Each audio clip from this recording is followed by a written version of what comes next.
Hi YouTube. Okay, this is the last video for today, but I can tell you another reason why it is so hard to move overseas. This is Domino. Yes, isn't he adorable? Right? He's a Shih Tzu and Poodle mix. I've had him for 4.5 years. He'll be 5 years old in December. And now I have to leave him. And that is hard. Like, we've had our ups and downs, because you know how some dogs think they're human. This dog thinks he's human. Yes, he does. Like, we've gotten in arguments, we've gotten in fights, but I love this dog. He's a great companion. Animals, period, are great companions. And we had a blue blood bulldog. You know, she was about 75 pounds, and she's probably just turned a year old this month. And we gave her to my mother and father-in-law because they have a house in the country where their dog just died and they needed one. And now I have to give Domino to my mom and my stepdad. Otherwise, I won't be able to take him. I would try to take him. The problem with trying to take Domino is that England has a lot of stipulations on dogs, and you know, possibly them being, what is it called, when you get over there, you may have to quarantine. He may have to be quarantined. No matter how much money I spend on getting everything done that they want done, the shots, the certificate, and all these other things that they need done, there's still a possibility that my dog could get quarantined. And then I will have to pay all this money to finish whatever it is I need to get done for him. And then also coming back, from what we've been hearing, is that it costs a lot of money to get dogs back here. Or it may cost a lot of money to get him over there.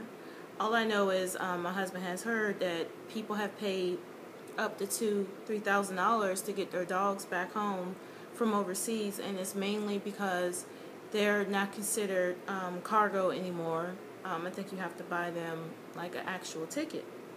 And because of that, I just don't want to take any chances in not making sure that my baby has a home.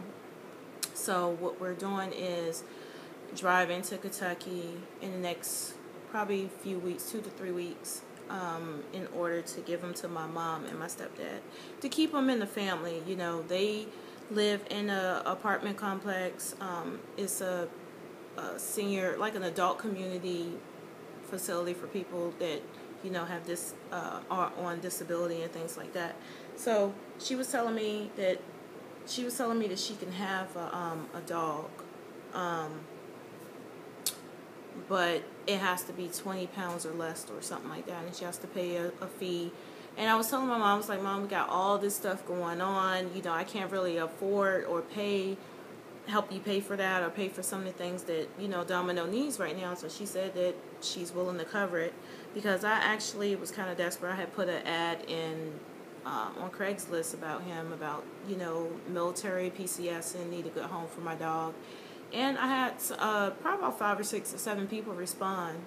And I like cried that night that I was putting that ad in. I cried for like 2 hours, because the bottom line is, you know, your dogs are family. You know, they are your family.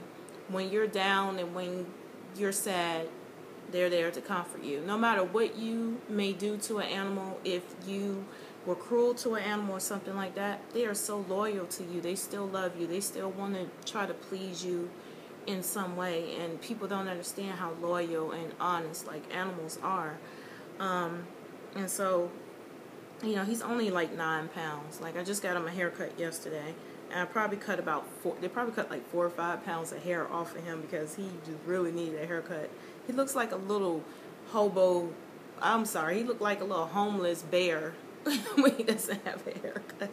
So I like him like this. It's short, and hopefully it'll last a while until my mom could find a groomer for him. So I'm sad, you know.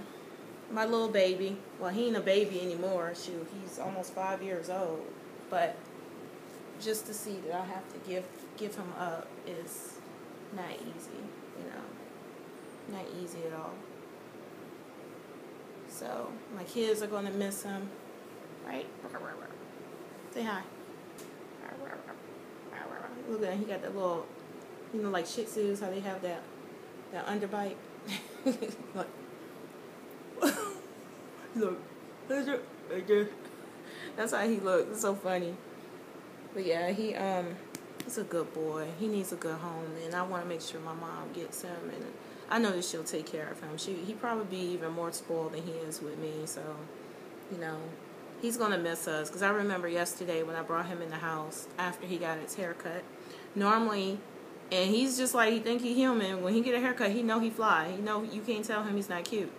So he came in the house thinking that the kids were here and he was going to get all this attention. Like, yeah, you know, I know they're going to be like, oh, Domino, you're so cute. And he came busting through the house, and I was like, they're not here. And I think he realized, okay, so he went back to his bed and just laid down because he realized that the kids aren't here, and, you know, it's just me and his dad here, and that's it. So I think for the next couple of weeks, I'm going to do my best to try to just spend as much time with him as possible. And I'm sad. I almost feel like crying right now because I don't want to get another animal. I mean, 9 years I haven't been overseas, and we've had about 3 dogs since then. We've had him. I had 4 dogs. I had a Cocker Spaniel, and we ended up moving. We ended up giving her up because of some issues, but we had a Cocker Spaniel. We had a German Shepherd mix who was an outside dog, and he was very protective of us. We had him for a long time. He was a digger, so my husband was like, okay, we're going to have to pay a lot of money staying on base with this dog, or we need to find him a home where he could just dig all he wanted, and they have open land. So we found him a home, and then my husband had to cover up all the craters in the backyard before we could move out of base housing. And we had Domino during that time, too. And so I think that my other dog taught Domino how to dig because he likes to dig and find his little areas outside of the fence line of our house right now. And then we brought Abby a year ago for security, you know, outdoor purposes. But also, you know, she was family regardless. Outdoors and indoors, we take really good care of our animals, you know. And so I'm going to miss that. I'm going to miss that. So when you're overseas, you only have each other. Some people probably were able to bring their animals over there, but if you can't afford to do that, if you don't have the means or the money to spend that much money to bring your dog over there, then, you know, your best bet is to find him a good home. And I'm just thankful that my mom is willing to take him. I'd rather have him with family because he knows my family and he's used to my family. And I don't think it would be as hard of a transition for him if he was with someone from my family. So, but yeah, I just want to put it out there. That's probably one of the, I don't want to cry. That's like one of the biggest downfalls of being a military person is that when you have to leave your pets that are like your family. And he grew up with my 7-year-old, you know, so it is hard. And, yeah. So we'll get another dog when we get back. I think we have 3 or 4 years overseas. So, about 4 years. So, when I get back, Domino would be like pretty much an old man. He'll be like almost 10 years old, if not 10 years old. You know, well, he'll be like 9. So, 9 in dog years is really old. So, I only pray that he has a really good life while he's there with my mom and dad, and that he just has a fulfilled life. And he's just stable, and that he lives the amount of years that he's supposed to live on this earth. Alrighty, say bye, Domino. We're about to get off of here because I'm really sad. Say bye. Say bye. Domino. Say. See his collar? His collar is hot. It's a personalized collar. So hopefully my mom will keep it. Say bye. Say bye. Say bye. Okay, bye.